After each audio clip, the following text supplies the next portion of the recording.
Hi. గోవాకి ఏమైంది? ఈ దాదాపుగా 2 సంవత్సరాల నుంచి గోవాకి వెళ్ళే ఏమంటాం వాళ్ళని టూరిస్టులు అంతా కూడా తగ్గిపోయిందని చెప్తా ఉన్నారు. 1999లో దాదాపుగా 9 కోట్ల మంది వెళ్తే అదే 2023కి వచ్చేసరికి దాదాపుగా 4 కోట్ల మందికి తగ్గిపోయింది. అలాగే 2024కి వచ్చేసరికల్లా దాదాపు 60% టూరిజం తగ్గిపోయిందని చెప్తా ఉన్నారు. సో మరి గోవా చాలా ప్రఖ్యాతి చెందినటువంటిది. విదేశీ ప్రయాణికులు అయి ఉండొచ్చు, అలాగే మన లోకల్గా దేశీ ప్రయాణికులు టూరిస్టులు అయి ఉండొచ్చు, చాలా ఇష్టపడే ప్రాంతం అది. అలాగే మందుబాబులకైతే అది ఒక స్వర్గలోకం లాంటిది. మందు తాగడం కోసమే అక్కడికి వెళ్ళి ఎంజాయ్ చేసే వాళ్ళు కూడా ఉన్నారు. సో ఇలాంటి గోవా మరి ఎందుకు డిక్లైన్ అవుతూ ఉంది, ఎందుకు టూరిస్టు స్పాట్ల నుంచి పక్కకి వెళ్తూ ఉంది అన్న ఆందోళన వినిపిస్తూ ఉంది. దానికి కారణం ఏంటంటే అక్కడ ఉన్న ఒక ట్యాక్సీ మాఫియా. అక్కడ ఉబెర్ ఓలాలు ఉండవు అని చెప్తా ఉన్నారు. అలాగే అక్కడ ఉన్న లోకల్ ఏవైతే క్యాబ్స్ ఉంటాయో వాళ్ళే రూల్ చేస్తారు, వాళ్ళు చెప్పిన ప్రైస్కే వెళ్ళాల్సి వస్తుందని చెప్తున్నారు. అలాగే వచ్చేసి అక్కడ ఉన్న రెస్టారెంట్స్, హోటల్స్ కూడా చాలా కాస్ట్లీగా ఉన్నాయి.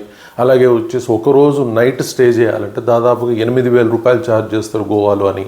అలాగే దానికి బదులుగా శ్రీలంకనో, థాయిలాండ్, వియత్నాం వెళ్తే కనుక అక్కడ దాదాపు per day maximum 3,000 rupees charge చేస్తూ ఉన్నారు స్టేకి అని చెప్తా ఉన్నారు. సో ఓవరాల్గా చూసినప్పుడు ఏమనిపిస్తూ ఉంది అంటే ఇక్కడ దురాశ పెరిగిపోయి వీళ్ళు పతనం అయిపోతూ ఉన్నారు. విదేశాలు మన పర్యాటకుల్ని, విదేశాల వాళ్ళని కూడా అట్రాక్ట్ చేస్తూ వాళ్ళు డెవలప్ అవుతూ ఉన్నారు.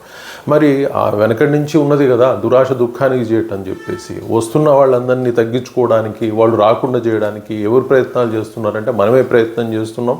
సో దానికి ఉదాహరణే మన గోవా కనిపిస్తూ ఉంది. సో ఓవరాల్గా టూరిస్టులు మాత్రం అక్కడున్న ట్యాక్సీ మాఫియాని చూసి, అక్కడున్న రేట్లు, ఖర్చులు, ట్రాఫిక్ ఇవన్నీ కూడా చూసుకొని భయపడిపోవటానికి ఇష్టపడటం లేదు అక్కడికి. సో డెఫినెట్గా అక్కడున్న ప్రభుత్వం ఆలోచించుకొని నిర్ణయం తీసుకుంటే మళ్ళీ టూరిజం డెవలప్ అయ్యింది. లేదంటే డెఫినెట్గా వీళ్ళంతా విదేశాలకు వెళ్ళే అవకాశం ఉంటుంది.